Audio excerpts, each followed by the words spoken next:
Yeah. Holy crap. Oh, what's up, YouTube? It's Tuesday. It's actually about 1 o'clock. Took me a couple hours to get here today. It's raining like all get out outside. Between the rain and the traffic, and then I had to run to do a quick job this morning. Something that always seems to come up when it rains, but those little sliders have to get in there and take priority. So, it took me a couple hours to get here. But what I'm doing is I'm laying out the lights. Oh, as you can see, I've already pointed the camera at it. I figured out where the base cabinet is going to go for the sink, and I reconfigured the triangulation, which is actually smaller than it was, but that's alright. She'll figure it out.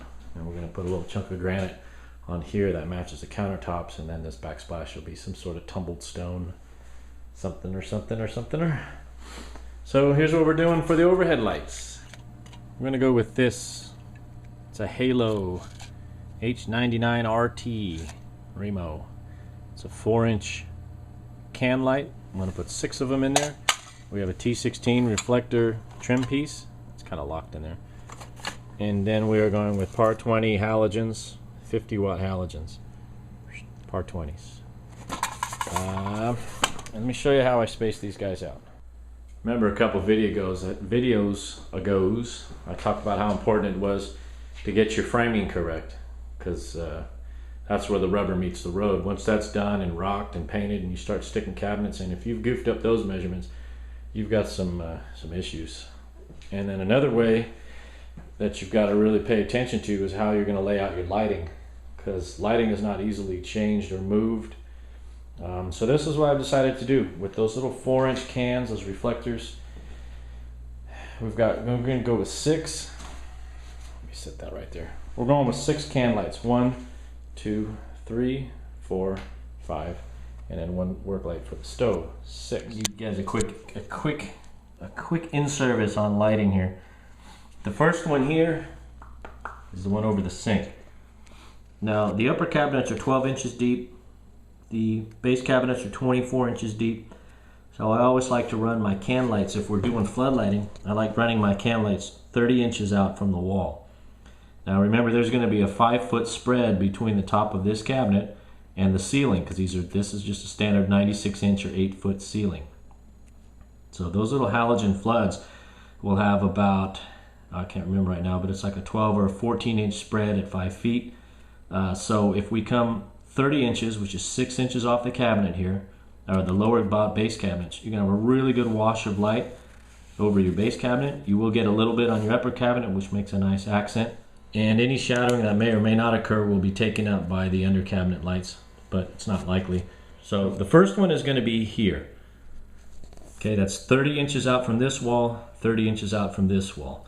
And the wash of light should encompass the sink without creating too much of a shadow over your shoulder, and this little small cabinet here, and this one here. And there's a window here too, so you're going to get quite a bit of light in during the day. Second light here, third one here. Now this is how I space, this is how I space these out. Remember, this one's 30 by 30. I did the same thing over here. I came in 30 and 30. And I wanted to be sure we had a good enough wash that we would get a little bit of light, because this is a glass front cabinet. This cabinet is a 24 by 24, so it's 24 inches out from the wall here, 24 inches out from the wall here, 12 inches out here, 12 inches here, because it's a standard upper cabinet, and then a face here is like 17 inches or whatever that worked out to. So basically what I did was I drew this upper cabinet on the floor, and I made sure that my wash of this one is 30 inches this way, 30 inches this way as well, and it should have a wash of here, right? So it'll encompass the glass cabinet among this whole corner and Lazy Susan. There's one in the center that should give us an overlap there. Okay, I have another one here. So then I did the same thing on this wall. Here's the refrigerator, the pantry, there's the entryway. Here are all the cabinets out here in the dining room. So I brought this one in 30 and 30, 30 from the door here, 30 from here. Have a pretty good wash, which will cover lighting up the inside of this pantry, and then just accent light on the face of the refrigerator. And then evenly spaced between these two lights, is light number 5, which will have an overlap of accent on the fridge and on this base cabinet here. I did not put one here because we don't really need to light up the doorway. This is actually not to scale, I'll show you on the ground, but I didn't put one here because we don't need to light up the doorway necessarily. And then we have one over here, which is 30 in from here and 30 from the wall. And that'll just about center it. That'll give you great work light over the range and the two 15-inch cabinets here. There's the 30 by 30 where the sink goes. This is the other corner one. I don't know if you can see my pencil marks. I can't even see my pencil marks right now. Oh, is that it right there? Oh, they're right here. Anyway, it comes out this way. Comes out this way. This will be the door for the upper cabinet. So I wanted to make sure I wasn't putting the light that would have any issue with running into this upper cabinet, but we're good. So I put that there, and then that one's 30 inches out from the wall this way, and it's evenly spaced between the two. Same deal here. This is the one 30, 30, pantry, reefer, evenly spaced. Spin around this way, there's nothing over the door. We don't need one over the door. We don't need no stinking doors. 30 and 30, which centers it in between the stove. Pretty cool.